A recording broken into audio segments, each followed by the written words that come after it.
Welcome back to my YouTube channel. Today I am going to tell you about how to update your address on the Canadian voter registration. If you've recently moved or changed your address, it's important to update your voter registration to ensure you're eligible to vote in the correct riding during elections in Canada. The process is simple and can be done online, by phone, or by mail. The easiest way is to visit the Elections Canada website. There you can log in using your personal information and update your address directly. You'll need to provide your full name, date of birth, and new residential address. Alternatively, you can call Elections Canada at 1-800-463-6868 to update your information over the phone.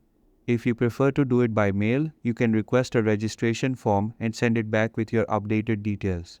You can also update your address in person during an election period at your local Elections Canada office or at your polling station on the day of voting, as long as you bring proper ID.